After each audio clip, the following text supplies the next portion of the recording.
नमस्कार, cook with रेणूमध्ये आपले मनापासून स्वागत। आज आपण या व्हिडिओमध्ये इडल्या कशा बनवायचे ते बघणार आहोत। सोबतच सांबार आणि ओल्या नारळाची चटणी बघणार आहोत। इडल्या एकदम मस्त हलक्या, जाळीदार, पांढरा शुभ्र, मऊ, लुसलुशीत कशा करायच्या ते आपण या व्हिडिओमध्ये डिटेलमध्ये पाहणार आहोत। लहानांपासून ते मोठ्यांपर्यंत सर्वांनाच इडल्या खायला खूप आवडतात आणि हीच इडलीची रेसिपी आज आपण बघूयात आणि त्यासोबत मस्त सांबार करूयात।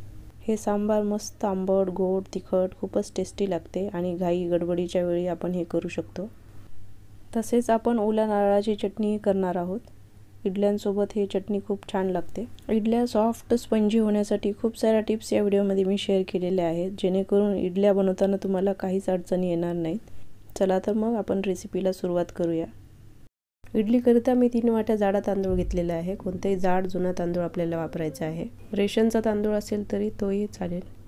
आता आपल्याला तांदूळ स्वच्छ धुवून घ्यायचा आहे। 2-3 वेळेस मी आता तांदूळ धुवून घेणार आहे। तांदूळ स्वच्छ धुवून घेतल्यामुळे इडल्या आपले मस्त पांढरे शुभ्र दिसतात। आणि तांदूळ स्वच्छ धुवून झाल्यानंतर भरपूर पाणी आता आपल्याला टाकायचं आहे आणि कमीत कमी 6 तास तरी आपल्याला हे झाकून ठेवून द्यायचं आहे, जेणेकरून तांदूळ आपला छान भिजला जाईल। 3 वाट्या तांदळासाठी 1 वाटी उडद डाळ मी घेतलेली आहे। आता उडद डाळ आपल्याला स्वच्छ धुवून घ्यायचं आहे। उडद डाळ आपल्याला 1-2 वेळेस धुवून घ्यायचं आहे आणि धुताना हलक्याच हाताने आपल्याला धुवायचं आहे, जास्त चोळून धुवायचं नाही आहे। आता भरपूर पाणी टाकून आपण कमीत कमी 6 तासासाठी हे ठेवून देणार आहोत। 6 तासामध्ये उडद डाळ छान भिजल्या जाईल। आता मी 1 वाटी जाडा पोहा घेतलेला आहे, जे आपण कांद्या पोहेसाठी जे पोहे वापरतो तेच आहेत। आता हे धुवून घ्यायचं आहे आपल्याला आणि अर्धा तास आपल्याला भिजत ठेवायचं आहे। आणि पोहा लगेच भिजला जातो, त्यामुळे आधीच आपल्याला डाळ तांदूळ भिजवताना हे भिजत घालायची गरज नाही आहे। आपण जेव्हा तांदूळ वाटत असतो त्या वाटण्याच्या अर्धा तास आधी जरी आपण भिजत टाकले तरी पोहे आपले छान भिजले जातात। आता हे पोहे छान धुवून झालेले आहेत आणि अर्धा तास आपण साईडला ठेवून देऊया। आता आपल्याला 1 छोटा चमचा मेथी दाणा घ्यायचा आहे आणि 1-2 वेळेस आपल्याला हे धुवून घ्यायचं आहे आणि धुवून झाल्यावर आता हे आपल्याला भिजत ठेवून द्यायचं आहे। डाळ तांदूळ भिजवतानाच आपल्याला मेथी दाणा भिजत टाकायचा आहे। आता हे पण आपल्याला 6 तासासाठी ठेवून द्यायचं आहे। आता 6 तासानंतर तांदूळही छान भिजलेले आहे, उडद डाळही छान भिजलेली आहे आणि पोहे पण आपले छान भिजलेले आहेत आणि मेथी दाणाही छान भिजलेला आहे। आता आपल्याला हे सर्व वाटून घ्यायचं आहे। सर्वात अगोदर मी मेथी दाणा मिक्सरला वाटून घेणार आहे। मेथी दाण्यामुळे इडलीचं बॅटर छान फर्मेंट होते। मेथी दाणे जर तुम्हाला सेपरेट भिजवायचे नसतील तर तुम्ही डाळ किंवा तांदळामध्येही टाकून तसंही भिजवू शकता। आता थोडंसं उडद डाळ टाकून घेऊन मी वाटून घेणार आहे, म्हणजे मेथी दाणा पटकन बारीक होते। आता याची आपल्याला छान स्मूथ पेस्ट करून घ्यायची आहे। खूपच फाईन आपल्याला वाटून घ्यायचं आहे। आता हे आपण काढून घेऊया। आता उडदाची डाळही मी त्याचप्रमाणे छान बारीक वाटून घेतलेलं आहे। आता आपल्याला पोहे वाटून घ्यायचं आहे। पोहे पण बघा अर्धा तासामध्ये छान भिजल्या गेलेलं आहे। पोहे पण आपल्याला छान स्मूथ वाटून घ्यायचं आहे आणि आता आपल्याला हे एकाच पातेल्यामध्ये हे सर्व काढून घ्यायचं आहे। आता तांदूळही बघा छान भिजलेला आहे। आता तांदूळही आपल्याला थोडे थोडे बॅचेसमध्ये वाटून घ्यायचे आहे। तांदूळ वाटताना खूप जास्त पाण्याचा वापर करायचा नाही, कारण आपल्याला दाटसरच मिश्रण आपल्याला वाटायचं आहे। खूप जास्त इडलीचं बॅटर पातळ आपल्याला झालं नाही पाहिजे आणि तांदळाचं टेक्स्चर बघा तुम्ही असं हलकंसं रवाळ असलं पाहिजे। खूप जास्त बारीक स्मूथ वाटायचं नाही आपल्याला। हलकं रवाळ टेक्स्चरचं तांदूळ आपण वाटून घेतलेलं आहे। तांदूळ वाटताना अगदी थोडंसंच पाणी आपल्याला वापरायचं आहे आणि उडद डाळीचं जे आपण वाटून ठेवलेलं मिश्रण आहे ते टाकत आपण तांदूळ वाटून घ्यायचं आहे। आता बॅटर मी एकदा मिक्स करून घेते आणि 3-4 मिनिटे आता मी छान फेटून घेणार आहे, म्हणजे पीठ हे आपलं छान हलकं होते। असं फेटून घेतल्यामुळे इडल्या आपल्या मस्त हलक्या, जाळीदार, मस्त मऊ, लुसलुशीत तयार होतात। आता हे 3-4 मिनिटं छान फेटून झाल्यानंतर आपल्याला हे झाकण ठेवून 10 ते 12 तासासाठी ठेवून द्यायचं आहे। थंडीच्या दिवसामध्ये थोडंसं जास्त टाईम लागतो आणि इडलीचं बॅटर असं उंच पातेल्यामध्येच आपल्याला ठेवायचं आहे, कारण पीठ फुलून वर येण्याची शक्यता असते आणि इडलीचं पीठ आता हे आपण उबदार जागी ठेवून द्यायचं आहे। आता आपण ओल्या नारळाची चटणी करून घेऊया। 1 नारळ मी घेतलेला आहे।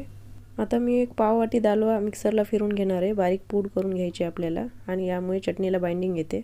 आता ओल्या नारळाचे मी छोटे बारीक पीसेस करून घेतलेले आहेत। आता हे आपल्याला मिक्सरला एकदा फिरून घ्यायचं आहे आणि हिरव्या मिरच्या मी 5-6 टाकलेल्या आहेत आणि सोबतच 8 ते 10 लसणाच्या पाकळ्या टाकलेल्या आहे आणि चवीपुरतं आपल्याला मीठ टाकून घ्यायचं आहे आता हे आपल्याला एकदा मिक्सरला फिरून घ्यायचं आहे आणि भरपूर कोथिंबीर टाकायची आहे आपल्याला आणि वाटलेलं जे आता दालव्याचं पावडर आहे ते टाकायचं आहे आणि थोडंसं पाणी टाकून आपल्याला हे ग्राइंड करून घ्यायचं आहे आणि थोडंसं पाणी टाकून आपल्याला हे छान स्मूथ फिरून घ्यायचं आहे। आता हे ओल्या नारळाच्या चटणीला आपण वरून फोडणी देऊया आणि फोडणीकरिता मी 1-2 चमचे तेल गरम करायला ठेवलेलं आहे आणि त्यामध्ये 1 चमचा मोहरी आणि जिरा टाकलेला आहे आणि भरपूर कढीपत्ता आणि कोथिंबीर टाकायची आपल्याला आणि ही फोडणी आता आपण ओल्या नारळाच्या चटणीवर टाकूया आणि 1-2-4 लाल मिरच्या मी टाकल्या होत्या फोडणीमध्ये। आता हे आपल्याला छान मिक्स करून घ्यायचं आहे। ओल्या नारळाची चटणी आपली बनवून रेडी आहे आणि ही चटणी इडली बरोबर खूप छान लागते। मस्त आपली नारळाची चटणी बनवून रेडी आहे।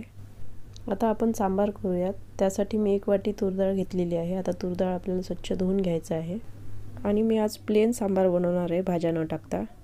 आता पाणी टाकून मी तूर डाळ स्वच्छ 2-3 वेळेस धुवून घेणार आहे आणि तूर डाळ आपल्याला स्वच्छ धुवून झाल्यानंतर 2-3 शिट्या करून घ्यायच्या आहेत आणि डाळ अगदी मऊ शिजून घ्यायची आहे। सांबारसाठी मी आता पाव वाटी चिंच भिजत टाकणार आहे।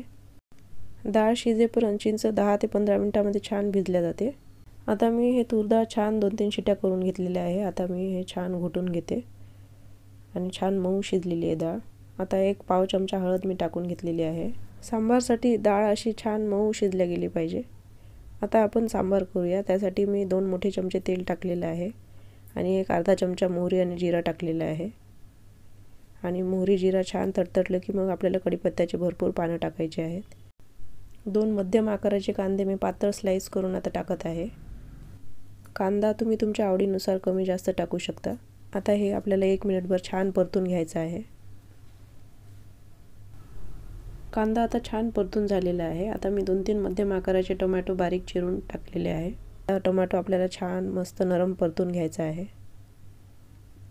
1-2-3 मिनिट छान परतून घेतलेला आहे। आता 1 चमचा आलं लसूण पेस्ट मी टाकलेली आहे। फ्रेश आलं लसूणचं पेस्ट आपल्याला टाकायचं आहे। आता 1 चमचा मी लाल तिखट टाकलेला आहे आणि 1 चमचा काश्मीरी लाल मिरची पावडर टाकलेली आहे। काश्मीरी लाल मिरचीने छान कलर येतो सांबारला आणि लाल तिखटाचं प्रमाण तुम्ही तुमच्या आवडीनुसार कमी जास्त करू शकता। आता चवीनुसार आपल्याला मीठ टाकून घ्यायचं आहे। मिठामुळे टोमॅटो लवकर शिजला जातो आणि जर तुम्हाला काही भाज्या ॲड करायच्या असतील तर या स्टेजला तुम्हाला भाज्या ॲड करायचं आहे। आता आपल्याला सांबार मसाला टाकायचा आहे। अंदाजे 2 चमचे मी सांबार मसाला टाकत आहे आणि रेडीमेडच सांबार मसाला मी वापरत आहे। आता हे आपल्याला छान परतून घ्यायचं आहे। आता चिंचेचं कोळ आपल्याला टाकून घ्यायचं आहे। आवश्यकतेनुसार आपल्याला चिंचेचं कोळ ॲड करायचा आहे। मस्त आंबट गोड तिखट असं सांबार मी बनवणार आहे। आता टोमॅटो छान नरम झालेला आहे। आपण आता तूर डाळ टाकून घेऊया। हळद मी आधीच डाळ घोटताना टाकलेली आहे, त्यामुळे मी आता हळद टाकलेलं नाही आहे। आता थोडं मी पाणी टाकून घेतलेलं आहे। आता डाळ एकदा मी मिक्स करून घेत आहे आणि आता आपल्याला गरम पाणी ॲड करायचं आहे। सांबारमध्ये थंड पाणी आपल्याला टाकायचं नाही। गरम पाणी आता मी ॲड केलेलं आहे।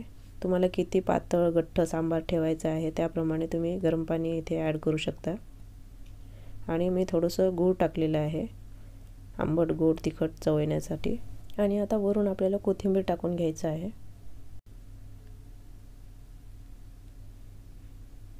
आता आपण सांबारला छान एक उकळी येऊ द्यायची आहे। एक 8 ते 10 मिनिट मी आता ह्याला छान उकळून घेणार आहे। मस्त सांबारला उकळी आलेली आहे आणि सांबारमध्ये जर तुम्हाला भाज्या ॲड करायच्या असले तर तुम्ही फोडणीमध्ये सर्व भाज्या टाकू शकता। आज मी प्लेन सांबार बनवलेलं आहे। घाई गडबडीच्या वेळी पटकन होते आणि टेस्टी सांबार आपलं बनवून रेडी आहे। चवीला खूप छान लागते हे इडलीसोबत। इडली, डोसा, मेंदूवडा कशासोबतही हे सांबार खूप छान लागते। तुम्ही नक्की ट्राय करा। आता दुसऱ्या दिवशी सकाळी 10 ते 12 तासानंतर पीठ आपलं छान फर्मेंट झालेलं आहे। आता इडलीच्या प्लेट्सला आपल्याला थोडंसं तेल लावून घ्यायचं आहे, म्हणजे इडली आपली सहज निघेल, नाहीतर इडली चिटकून बसण्याची शक्यता असते।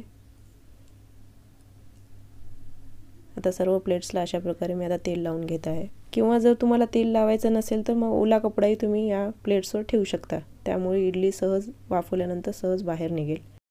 आता पीठ पहा तुम्ही, पीठ आपलं छान फर्मेंट झालेलं आहे छोटे छोटे एअर बबल्स आत तुम्हाला दिसत असतील. हिवाळ्यामध्ये इडलीच्या बॅटरला तेवढा राईज येत नाही, पण उन्हाळ्यामध्ये मात्र पीठ फुलून वर येण्याची शक्यता असते. आणि यातलं आता मी जेवढं लागेल तेवढं पीठ आता बाजूला काढलेलं आहे. आणि पीठ काढताना हलक्या हातानेच आपल्याला काढून घ्यायचं आहे आणि पिठाला जास्त ओव्हर मिक्स करायचं नाही. आणि उरलेलं पीठ आपण फ्रीजमध्ये 2-3 दिवस स्टोअर करू शकतो. आता मी कुकरमध्ये 1 ते 1.5 ग्लास पाणी गरम करायला ठेवलेलं आहे. एका वेळी जेवढ्या पिठाच्या आपल्याला इडल्या बनवायच्या तेवढ्याच पिठामध्ये आपल्याला आता मीठ ॲड करायचं आहे. चवीनुसार आता मी मीठ टाकून घेणार आहे. इडल्या बनवायच्या वेळीच आपण मीठ ॲड करायचं आहे. आता मीठ टाकून झाल्यावर आपल्याला ह्याला जास्त खूप ओव्हर मिक्स करायचं नाही. हलक्याच हाताने ह्याला एकदा आपल्याला मिक्स करून घ्यायचं आहे, जेणेकरून आपली इडल्या मस्त जाळीदार होतात. खूप जास्त ओव्हर मिक्स करायचं नाही.